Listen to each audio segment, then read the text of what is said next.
দেশৰ কোভিড পৰিস্থিতি সন্দৰ্ভত প্ৰধানমন্ত্ৰী নৰেন্দ্ৰ মোদীৰ জৰুৰী বৈঠক। শুকুৰবাৰে অৰ্থাৎ আজি প্ৰধানমন্ত্ৰী নৰেন্দ্ৰ মোদীৰ দেশৰ কোভিড পৰিস্থিতি সন্দৰ্ভত জৰুৰী বৈঠক। কিছু সময় পিছতে প্ৰশাসনিক বিষয়াৰ সৈতে বৈঠক মোদীৰ। ৰাতিপুৱা 10 বজাত ভিডিঅ' কনফাৰেন্স যোগে ৰাজ্যৰ মুখ্যমন্ত্ৰীসকলৰ সৈতে বৈঠকত বহিছে মোদী। দুপৰীয়া 12 বজাত অক্সিজেন উৎপাদনকাৰী প্ৰতিষ্ঠানৰ সৈতে বৈঠকত বহিব মোদী। পশ্চিমবংগৰ সকলো কাৰ্যসূচী বাতিল কৰিছে প্ৰধানমন্ত্ৰী মোদীয়ে। দেশৰ কোভিড পৰিস্থিতিক লৈ উদ্বিগ্ন কেন্দ্ৰীয় চৰকাৰ। এই মুহূৰ্তত দিব ওলাইছোঁ আৰু এটা বিগ ব্ৰেকিং নিউজ। হাতশিঙিমাৰীত মেট্ৰিক আৰু উচ্চতৰ মাধ্যমিকৰ চূড়ান্ত পৰীক্ষা বাতিলৰ দাবীত এইদৰে নামি পৰিছে প্ৰতিবাদত সকলো ছাত্ৰ ছাত্ৰী।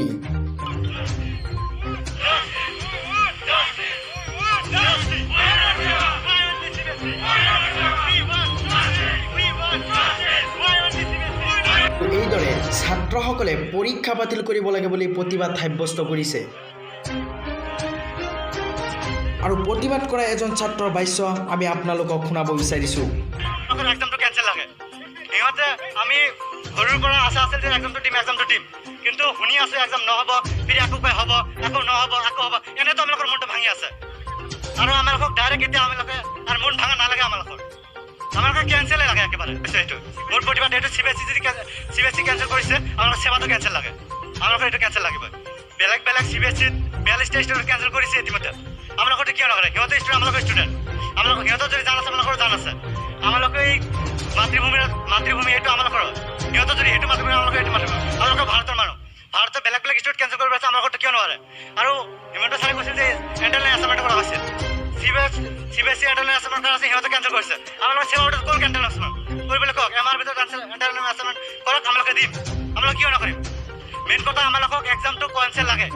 আমালোকে এই ইমান গৰমত, ইমান কিহত দুখত এক্সামটো দিব নোৱাৰিম। মেইন কথা এইটোৱে আমালোকৰ কথা। এক্সামটো কেঞ্চেল লাগে।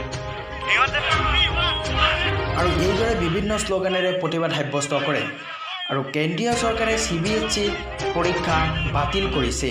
আন ঠাইতো COVID-19ৰ বাবে পৰীক্ষাসমূহ বাতিল কৰা হৈছে। সেইবাবে অসমতো মেট্ৰিক আৰু উচ্চতৰ মাধ্যমিকৰ পৰীক্ষা বাতিল কৰিব লাগে বুলি এইদৰে ছাত্ৰসকলে প্ৰতিবাদ সাব্যস্ত কৰিছে। আৰু এই মুহূৰ্তত আমি দেখুৱাম মংগলদৈৰ দৃশ্য। আৰু মংগলদৈতো ছাত্ৰ ছাত্ৰীৰ প্ৰতিবাদ। মেট্ৰিক আৰু হাই ছেকেণ্ডেৰী পৰীক্ষা বাতিলৰ দাবীত হাতে হাতে প্লেগাৰ্ড লৈ প্ৰতিবাদ ছাত্ৰ ছাত্ৰীৰ। আৰু জিলা উপায়ুক্তৰ কাৰ্যালয়ৰ সন্মুখত প্ৰতিবাদ ছাত্ৰ ছাত্ৰীৰ।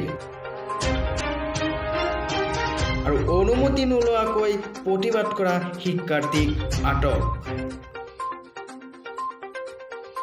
আৰু প্ৰতিবাদ সাব্যস্ত কৰা ছাত্ৰ ছাত্ৰীৰ বাক্য আছে আমাৰ হাতত, আমি আপোনালোকক শুনাব বিচাৰিছোঁ।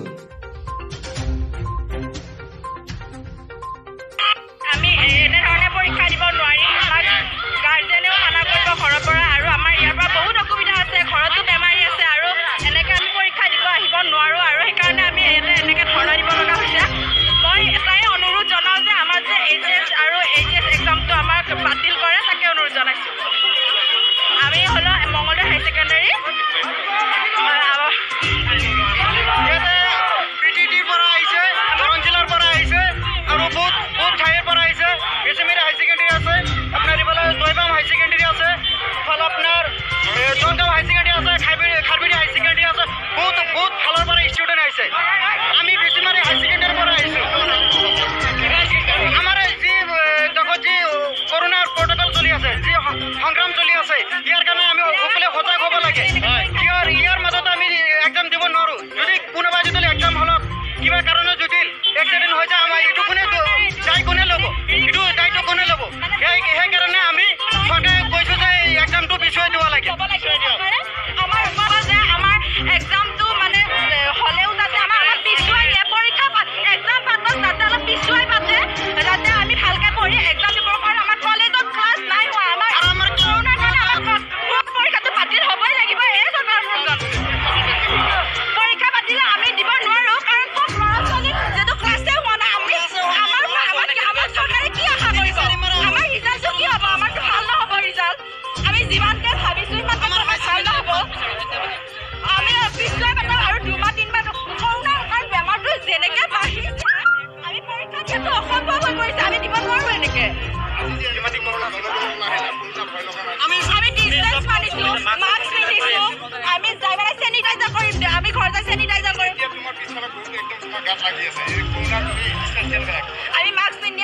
আমাৰ